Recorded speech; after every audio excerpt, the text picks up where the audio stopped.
Assalamualaikum warahmatullahi wabarakatuh.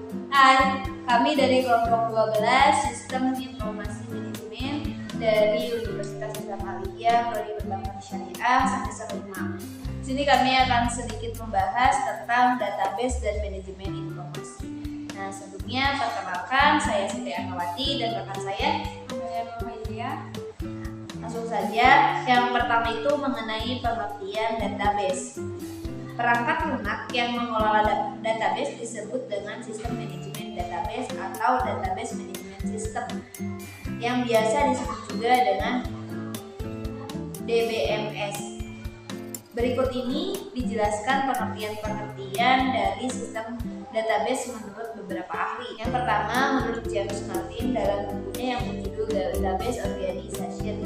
Yang database merupakan kumpulan data yang saling berhubungan yang tersimpan secara bersamaan dalam satu media tanpa menatap satu sama lain atau tidak perlu suatu kerangka data dengan cara tertentu sehingga mudah digunakan atau ditampilkan dalam saat diperlukan. Yang kedua, menurut James P. Courtney, Jr. dan David B.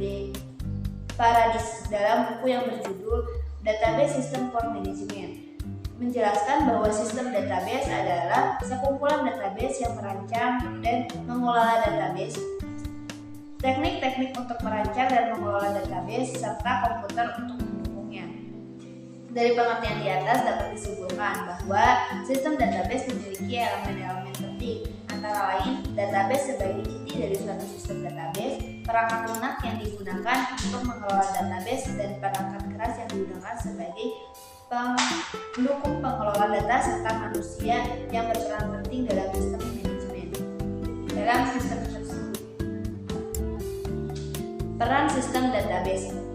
Keberhasilan suatu sistem informasi manajemen dipengaruhi oleh sistem database yang merupakan salah satu komponen atau elemen penyusun sistem tersebut. Nah, peran sistem database dibagi menjadi 6. Yang pertama itu sistem database sebagai komponen sistem informasi manajemen. Sistem database digunakan sebagai komponen penyusun, di mana ini sangat penting untuk mendukung fungsi kinerja dari sistem informasi manajemen. Yang kedua, sistem database sebagai infrastruktur sistem informasi manajemen.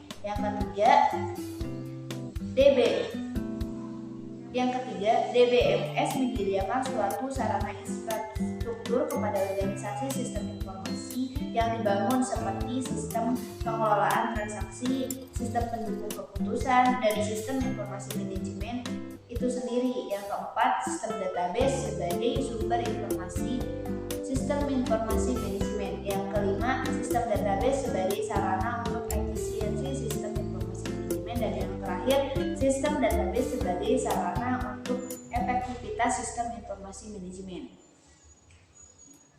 Pengertian sistem manajemen basis data. Pengertian sistem manajemen basis data adalah perangkat lunak sistem yang memungkinkan para pemakai membuat, memelihara, mengontrol, dan mengakses sumber data dengan cara praktis dan efisien. DBMS dapat digunakan untuk mengakomodasikan berbagai macam pemakaian yang memiliki kebutuhan akses yang berbeda-beda. DBMS pada umumnya menyediakan fasilitas atau fitur-fitur yang memungkinkan data dapat diakses dengan mudah, aman, dan cepat.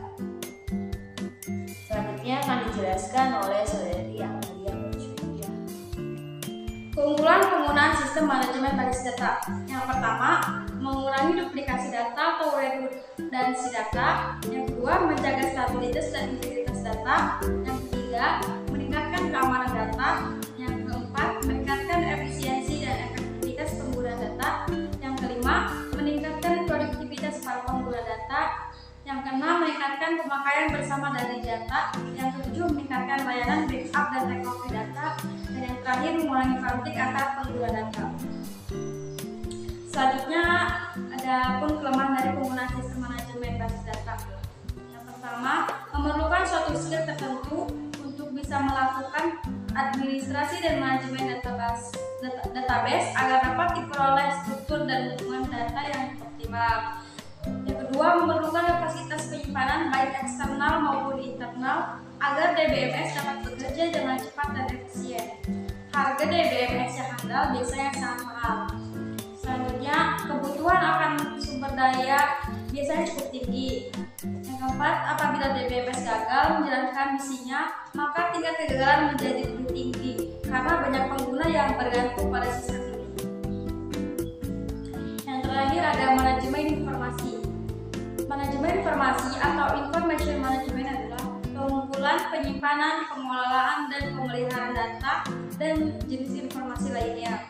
Ini melibatkan pengumpulan, penyebaran, pengarsipan, dan penghancuran informasi dalam segala bentuknya. Information management mencakup prosedur dan pedoman yang diadopsi organisasi untuk mengelola dan mengkomunikasikan informasi di antara individu, departemen, dan pemangku kepentingan yang berbeda. Adapun peranan manajemen informasi diantaranya mengontrol pembuatan catatan, mengurangi biaya operasi, mengadopsi teknologi baru, meningkatkan produktivitas data efisiensi, dan terakhir melindungi informasi hak milik dan mempertahankan memori perusahaan. Baik, mungkin cukup sekian yang dapat kami sampaikan. Kurang lebihnya mohon maaf atas semua kekurangan dan kesalahan yang telah dibuat. Terima kasih, ditutup.